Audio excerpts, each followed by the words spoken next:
Hello everyone. I don't normally make videos like this, but it was requested, so I figured, why not? So let's hop right into it. The blood type I used was Brute and Brute primary, Rogue secondary, because the Brute blood is very good for just a auto attack based build. Like I'm gonna hold left click and just swipe type of deal.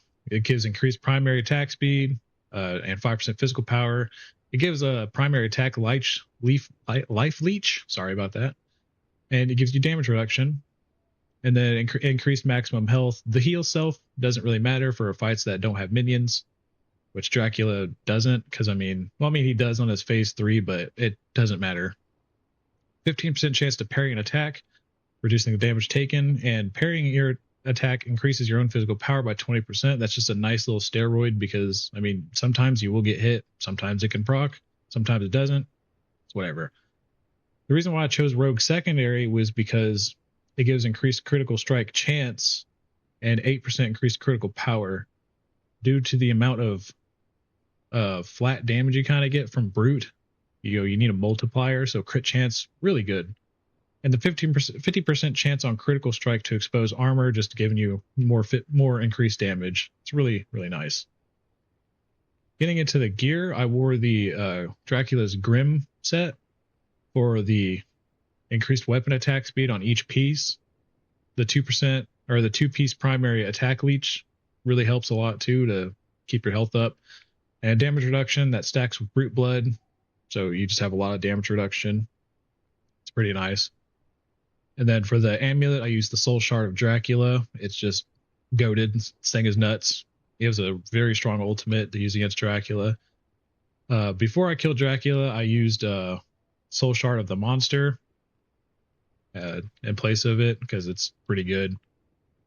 For coatings, I used the Blood coating to apply Leech so that I could get my passives. And then I'm using Elixir of the Raven for increased crit chance and critical power. And then Potion of Rage for just more power. Now, the weapons I used were Mortira's Lament, mostly just for the Scythe throw, because it's just something you can just throw and just forget, just keep wailing on him with your main weapon. Sometimes, instead of using Claw Q, because the claws were the main weapon of choice, you can use Axe Q for the Frenzy, and then swap to the claws to carry over the attack speed. But the claws were pretty much the star of the whole thing. The claws are just fun. They're mobile and they attack very quickly. And these are the attributes I have on those. And then these are the attributes I have on this. I didn't show them. I forgot to mention that. But the claws also have like a really cool passive effect where after like 9, I believe, primary attacks, it has an explosion that deals some pretty decent damage. There's 3, 6, 9, boom, that explosion. It deals pretty good amount of damage. Very good weapons. A lot of fun. Then so we're going to hop into the skills here. First skill I used was Blood Rage. This was the gem. It just gives you attack speed and applies leech to nearby enemies. Very strong. I have increased duration, increased movement speed, shield self. Shield self synergizes really well with Brute blood and just your primary attack leech in general, because if you get hit and you activate this, you get a shield, and you're sitting there swiping with your claws on your left click, and you're just getting health back. And then I have increased physical damage output during the effect. The next spell I used was Power Surge. Power Surge gives increased movement speed and attack speed. Also inflicts Ignite, which is just whatever. Increases physical damage output, increased duration, shield target, and increased attack speed. The shield target wasn't really working for me, but that's probably because I didn't have my cursor hovered over me when I would activate it. And during phase 3, the minion phase, I used Corrupted Skulls. I used Conjure Bone Spirit that circles around the target in case ads spawn near each other. That circling skull would hit the other ads just to deal some chip damage. Increased damage. Launch 2 projectiles instead of 1, just more DPS. Increased projectile range and speed, so I could just cast it from further away while I was closing the gap. Death Knight, increased damage on Death Knight, damage done by Death Knight heals you. That part doesn't matter all that much. Death Knight health, again, doesn't really matter. Summon a skeleton mage with 40% increased power when the Death Knight dies. That's really good because it just replaces the Death Knight and you still have a minion wailing on whatever ad it was hitting so the ad can die. And before I killed Dracula, I would use Army of the Dead, or as I like to call them, the lads. I would summon the lads before Dracula's feet hit the ground so they would get the most out of the duration. Sometimes he would just instantly kill them, sometimes not. It was a coin flip. For Veil, I used Veil of Storm. The gem is whatever. It's mostly just for the attack speed. That's pretty much it. And then for my passives, I used Hunger for Blood for increased primary attack leech. Again, synergizes really well with Brute Blood. Just tons and tons of healing on your left clicks. It's nuts.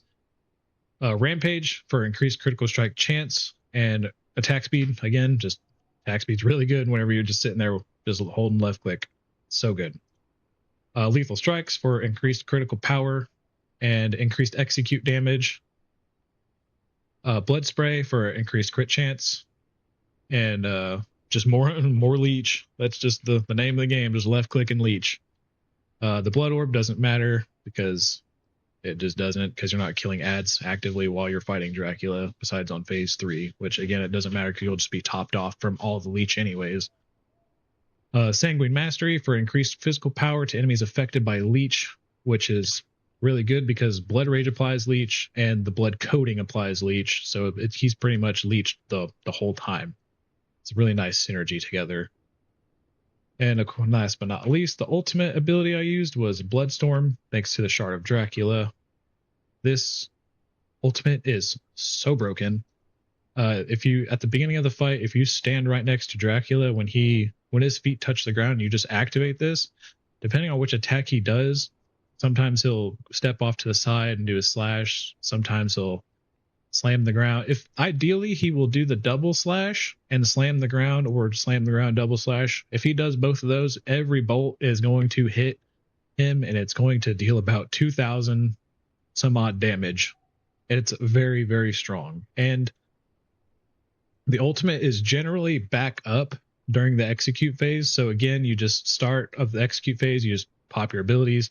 You throw your Scythe E, you can Q him with the claws or Q him with the axe, whichever. And then before his pulses come out to push you away, just activate Bloodstorm. He won't push you away. Every bolt will hit him. It's, again, another 2,000 some odd damage. It's insane. It's a crazy good ability. And yeah, that's all I got. This was the build I used for my 2-minute and 40-second Dracula, the Immortal King kill on brutal difficulty. And thank you all for watching.